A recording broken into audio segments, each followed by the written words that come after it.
सुप्रभात बच्चों, कैसे हैं आप सब। उम्मीद करती हूँ आप सब अच्छे होंगे।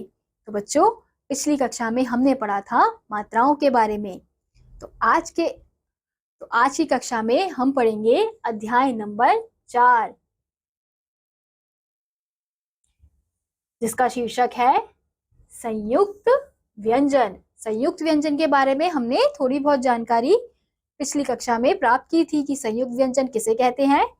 वह व्यंजन जो दो व्यंजनों के मेल से बनते हैं। तो चलिए इनके बारे में और जानकारी प्राप्त करते हैं। हम वर्णमाला में आए 4 संयुक्त व्यंजन च, त्र, य और श्र के बारे में पढ़ चुके हैं। इनके अतिरिक्त भी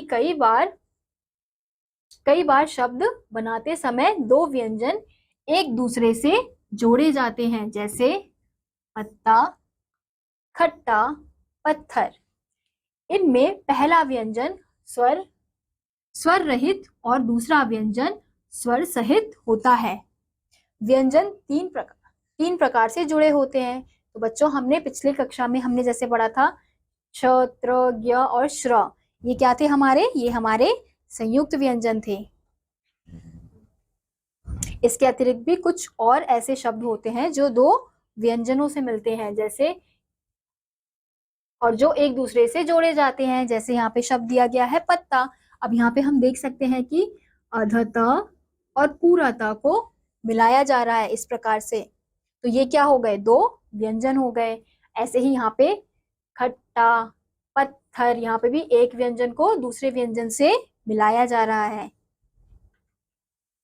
तो इसमें हमने देखा कि पहला व्यंजन स्वर रहित होता है, यानी कि जो पहला व्यंजन होगा वो स्वर रहित होगा, और दूसरा व्यंजन कैसा होगा, स्वर सहित होगा।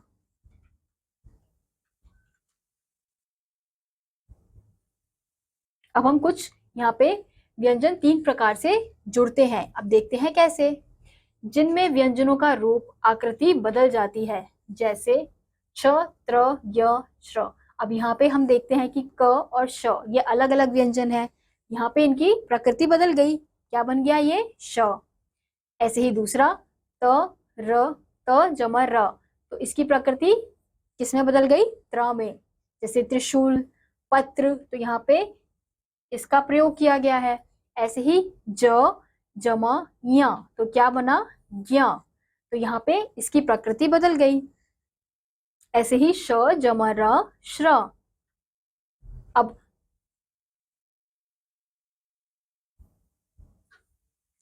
कुछ अन्य उदाहरण देखते हैं। अक्षर, पक्षी, त्रिभुज, वस्त्र, ज्ञान, आज्ञा, श्रम, श्रुतलेख। ये क्या है, ये इन सभी संयुक्त व्यंजनों से बनने वाले शब्द हैं, जिनमें दो व्यंजन अलग अलग दिखाई देते हैं, जैसे अध क और ख, ख, अध स और त, स्त। तो इन्हें क्या कहेंगे, जैसे अध क और ख, ख, तो इनसे बनने वाले शब्द क्या है, मक्खी, मक्खन। और ऐसे ही अध स और त, स्त। तो ये क्या होंगे, इनसे बनने वाले शब्द कौन से होंगे, मस्त, बस्ता, रास्ता। तो इस प्रकार के शब्दों के लिए इनका प्रयोग किया जाता है। अब कुछ अन्य और उदाहरण देखते हैं, जैसे प्यार, प्यारा, प्याज, द्वार, पुष्प, लच्छा, गुच्छा, अच्छा, अश्व, विश्व, चिप्स, क्या, क्यारी, सस्ता, पुस्तक, स्कूटर, रास्ता।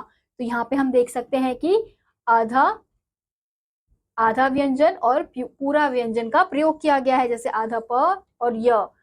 यहाँ पे भी आधा प और य, यहाँ पे ल, फिर आधा च और छ, आधा च और छ।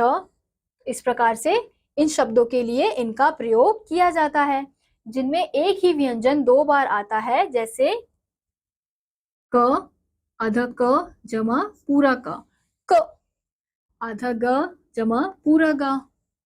तो कैसे बोलेंगे, ग,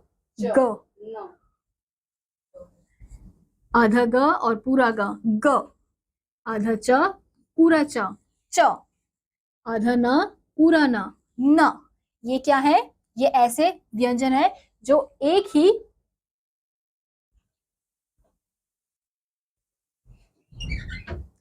ही व्यंजनों को यहाँ पे 2 बार प्रयोग किया जा रहा है। इन्हें द्वित्व व्यंजन कहते हैं। क्यों? क्योंकि यहाँ द्वित्व, द्वित्व, द ये पूरा द नहीं है ना, द्वित्व, पूरा द तो नहीं होगा, पूरा द नहीं है, क्योंकि जिसके नीचे ये लगता है ना, उस पे जोर नहीं लगता, क्योंकि द्वित्व होगा। ये नहीं है ना। तो जिनमें एक ही व्यंजन 2 बार आता है उन्हें क्या कहते हैं? उन्हें हम द्वित्व व्यंजन कहते हैं। क्यों? क्योंकि यहाँ पे एक ही व्यंजन को 2 बार प्रयोग किया जा रहा है। जैसे क, क जमा क, क, तो यहाँ पे इससे बनने वाले शब्द हैं इक्का, चक्की। ऐसे ही अध च और च, सच्चा, बच्चा। कुछ अन्य और उदाहरण देखते हैं। बिल्ली, दिल्ली, गद्दा, डिब्बा, कुत्ता, पट्टी, छन्नी। तो यहाँ पे भी एक ही व्यंजन को 2 बार प्रयोग किया जा रहा है। इन व्यंजनों को क्या कहते हैं? द्वित्व व्यंजन। तो बच्चों मेरे साथ दोहराओ। शब्द बनाते समय जब 2 व्यंजनों को एक दूसरे से जोड़ा जाता है तब संयुक्त व्यंजन बनते हैं। यानी कि जब 2 वर्णों का मेल होता है उनसे जो अक्षर बनता है उन्हें हम संयुक्त व्यंजन कहते हैं। व्यंजनों को जोड़ते समय कुछ का रूप बदल जाता है और कुछ अलग अलग दिखाई देते हैं। यानी कि कुछ ऐसे व्यंजन होते हैं जिन्हें 2 व्यंजनों के मेल से बनाया जाता है। अब किसी का रूप तो बदल जाता है और कुछ सेम जैसे होते हैं वैसे ही दिखते हैं। तो बच्चों इसी के साथ आज का ये अध्याय यहीं समाप्त होता है। उम्मीद करती हूँ आपको ये अध्याय समझ आया होगा। मैं आपसे मिलूंगी अगली वीडियो में। तब तक के लिए नमस्कार।